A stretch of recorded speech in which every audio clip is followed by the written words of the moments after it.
What is going on, guys? Welcome to Greggles TV. This is going to be a video all about the 5 things that I dislike about the Samsung Galaxy Tab S6. Now, I have done a video about the 5 things I love about the Galaxy Tab S6, and I'll be honest with you, there are way more things to love about this tablet than dislike it, because I honestly, truly, really like this tablet, but there are some things that I definitely dislike about it, and let's get right into this. The first one is battery life / standby time. And we'll start off with standby time. I've had this off the charger and I haven't really been using it for quite a bit now. So it's been off the charger for about 21 hours and I'm at, as you could see earlier, I have 61% battery life. And again, I haven't really been using it at all. And the battery is just decreasing and decreasing so fast. And it's been super annoying that way. I have gotten one software update for the whole operating system and that didn't seem to fix it. And even just general screen time, like you can see, I've literally been using it for 20 minutes and already died 40%, and just it's off the charger. And I also have it on medium power saving. So it's not even, you know, it should be eliminating a lot of the functions when I'm not using this. So it's been a very annoying thing with this tablet to be losing so much battery life and really not even using the tablet. I wish they need to do something about it. It's one of the pain points I have about this.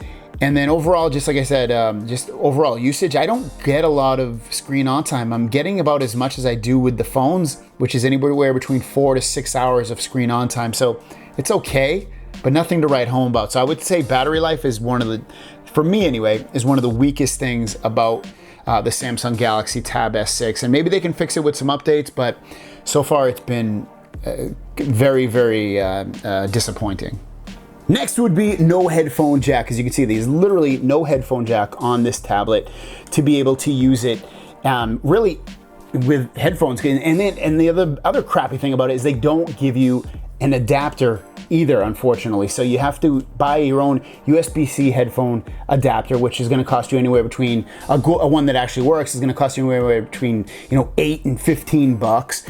And you can use Bluetooth headphones, which I generally do, or USB-C headphones. And I don't know, it's just a convenience to be able to use this in bed, charge it at the same time since there's no wireless charging.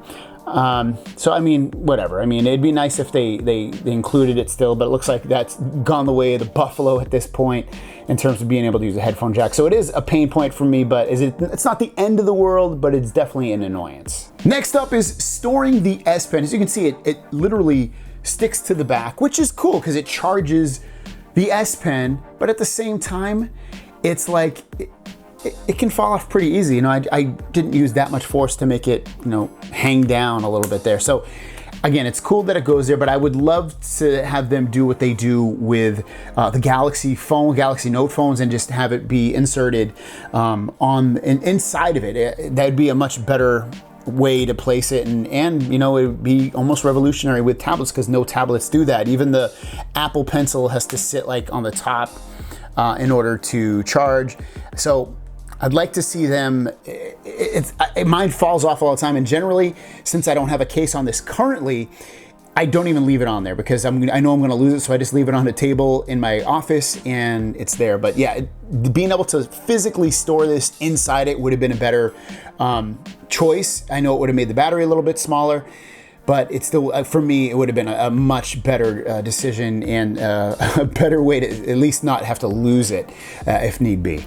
Next is the fingerprint sensor. I don't even like it on the Galaxy phones. It's on the screen and it's inaccurate and it works sometimes it doesn't.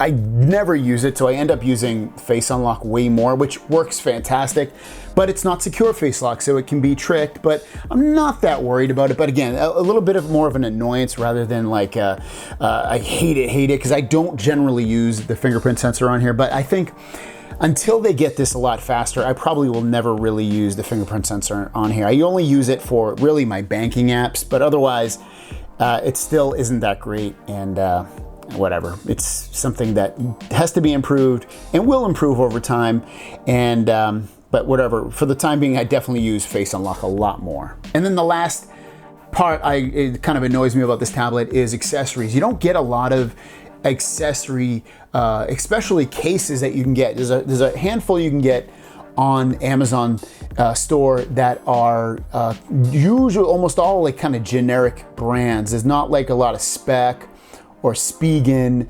or you know, brands like that, OtterBox or anything like that. It's really a lot of these Chinese brand ones that have decent reviews or barely any reviews. And I don't know if it's just a waiting game at this point, we'll get that, but otherwise it's definitely something that needs to be hopefully fixed and let out, because we can get official Samsung ones, but look at this tablet case is 70 bucks. It's so expensive. You lose your S Pen, 60 bucks. This is very expensive stuff, $180 for the keyboard case that for me doesn't even work. So you can get official stuff. Actually, this isn't even out yet, actually. This isn't even out for like another week or two. It looks like it is, but it's when you click on it, I think it says like October 23rd, at least last time I looked, it was like not shipping yet. So it's like a lot of these accessories, even for official Samsung stuff, isn't even out. So I'd like to see a better selection of that stuff. Again, more of an annoyance, but it's still disappointing. So anyways, guys, that is the things that I dislike about this tablet. Overall, it is a awesome tablet. I really like it with performance and quality of the sound, and the display is awesome. There's a lot of great things to like about this tablet, but it does have some annoyances as well. If you have this tablet, let me know what your annoyances are about it. I'd be curious. Leave them down below. Put them in a little list, top 5. Thanks for watching. See you guys down the road. Peace.